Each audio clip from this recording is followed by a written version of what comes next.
So hello guys, what's up? It's me again, si Mima Alicia nyo at nagbabalik ulit para sa ating panibagong video.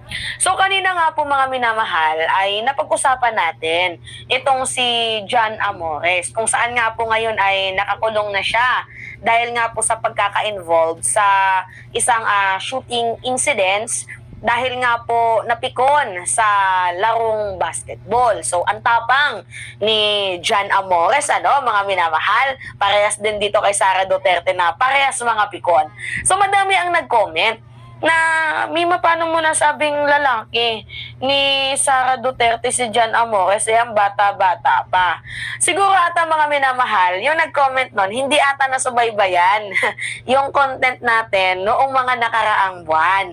Kasi pumutok po yung issue ng kabit issue ni Sara Duterte way back, if I'm not mistaken, January or February. So ngayon, ipapaliwanag natin kung paano nga ba naging lalaki, di umano, ni Sara Duterte itong si John Amores. Kasi dito po yun, sa pa-blind item ni Nino Barsaga.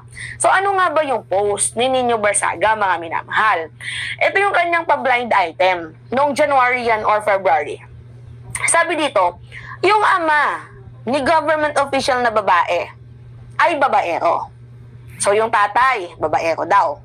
Pero itong si Madam, lalakero pala. So sa madaling sabi mga minamahal, merong pa blind item itong si Nino na isang babaeng high government ranking official na merong amang babaero. Tapos itong si babae din naman is lalakero. Pa-blind item pa lang po yan mga minamahal. Hindi naman dyan minention, diba, si Sara Duterte. Ngunit, merong isang vlogger ang nangahas na magsalita na ang tinutukoy ni Nino Barsaga ay si Sara Duterte. Dahil, according mismo sa kanyang sinabi, yung 125 million na confidential funds si Sara Duterte, ang iba daw po doon mga minamahal ay tinayuan. Ipinatayo niya ng gasoline station dito kay Boylet na si John Amores. At saka mga minamahal, matatandaan ninyo na itong si Sara Duterte din ay nagbigay ng letter kay John Amores noong panahon na, if I'm not mistaken mga minamahal, nakipagsuntukan din itong si John Amores, 'di ba, sa PBA ba yun or sa Lasal, 'di ba? Mga minamahal, nakipagsuntukan itong si John Amores na si John Amores ay mali, ngunit kinampihan ni Sara Duterte. Pero mga minamahal, sa usaping panlalalaki, ito po yung evidence natin. Pero hindi ko kino-confirm na totoo ito. Pero first-hand information, galing mismo sa isang vlogger na dinidiin niya na itong si Sara Duterte ay lalaki at kabit niya itong si John Amores. So sa mga hindi nakakaalam, ito po yung sinabi ng vlogger na yon. So I know, kilala nyo tong lalaking to Sa pagkakaalam ko, kilala nyo tong lalaking to. Panoodin natin. Para ho malaman ninyo kung sino ho yung basketballista na sinasabi ko na ginastusan ni Sara Duterte ng mahigit 100 million para tayuan ng gasoline station. Angas, no? Siya po ay isang batang-batang maskulado. Hindi lamang maskulado. Talagang macho-macho. Siya po kung di pa ako nagkakamali, siya po si John Amores. Siya po si John Amores. Nako. Siya po ay sa player ho ng hindi ko lang alam kung anong player ko siya kung anong to siya basta si John Amores to. Itong sa mga nakakakilala sa kanya, ito po yung basketballista sinasabi ko na ginastosan ho ng mahigit 100 million ni Sara para po tayuan ng gasoline station. Nako. Swerte, napakamahal siguro ng itlog dito. Napakamahal siguro ng serbisyo nito. O mahal na mahal lang talaga siya ni Sara. Kaya imbis na yung 100 million ay ibigay sa ating mga kababayan, siya po ay sa PBA naglalaro pala. Noon, naalala ko na, siya pala ay sa PBA naglalaro.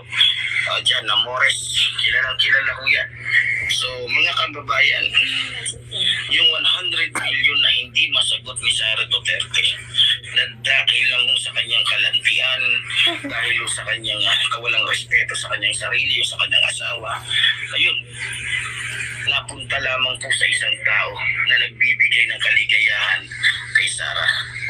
Sayang ho, yung 125 million na sana'y napapakinabangan ho nating lahat. Tama. Na ang nakikinabang ho ngayon ay isang lalaki. Isang lalaki na pinapakinabangan ho ni Sara na kung saan nagpapaligaya sa kanyang kakapihan. Nagpapaligaya sa kanyang pagiging lalakero. Nako. Mga kababayan, nakakalungkot kasi biro ninyo mga kababayan ko, imbis na yung perang yan ay ibigay sa mga estudyanteng walang kakayahan Tama. na makapagbaon ng maayos, diba? Ibig na ibigay sa mga magulang ng mga estudyanteng walang pambili, walang maayos na bag, walang maayos na uniform, abay, sa PBAU niya, player, ibinigay. Naku Ganyan po. po kabastos, ganyan kasiraulo, ganyan kagago si Sara Duterte. Ganyan ho kawalang niya si Sara. Okay, yan mga minamahal. Hindi sa akin galing yung balitang yan, ha? Galing yan kay Epifanio Labrador. At kung totoo man po itong sinabi ni Epifanio, nakakasuka. Kasi mga minamahal, sa totoo lang din naman, up to this moment, hindi din naman kayang masagot ni Sara Duterte kung saan nga ba niya dinala yung 125 million confidential funds. Kaya nga nasabi ko na baka may a little bit na katotohanan to na nawala. Pwede din posibleng totoo, posibleng hindi, posibleng paninira lang to, posibleng hindi. Pero ako naman, mga minamahal, mas naniniwala ako if meron talagang physical evidence. Pero hanggat walang physical evidence, parang mahirap tong paniwalaan sa totoo lang. Pero sa kanya mismo nang galing kasi mga minamahal, kung nagsisinungaling din tong taong to, yari din siya. Kasi pwede siyang makasuhan 'Diba? Siguro meron naman ata tong lalaking tong physical evidence. 'Diba? Siguro meron ata. Pero yung punto natin dito mga minamahal is tayo is kailangan natin ng mas malalim na ebidensya at hindi tayo dapat naniniwala sa mga haka-haka. Pero baka sakali itong lalaking to meron hawak na ebidensya kasi hindi naman to magsasalita ng ganyan kung wala. 'Di ba? Anyway, mga minamahal, yun po yung kwento. Kasi noong February or January, pumutok yung kabit issue ni Sara Duterte. So, hindi ata nasubaybayan ng ating mga viewers. Pero mostly sa ating mga viewers, alam tong issue na to Yung binigyan ng gasoline station. Most of our viewers alam to, itong issue ni Sara Duterte. So anyway, mga minamahal, kung may katotohanan man to, nakakahiya at nakakasuklam. 'Di ba? Pero kung wala, pangit din naman na dudungisan ng vlogger na to ang kanyang credibility para lamang magpasikat. Ano to, Maharlika? 'Di ba? Anyway, mga minamahal, yun po. 'Di ba? Diri. So ngayon, from PBA player, down real quick, bilibid na. Kadiri talaga. Mga may initin yung ulo. Ay, nako. Anyway, it's me again, mga minamahal, si Mima Alicia nyo.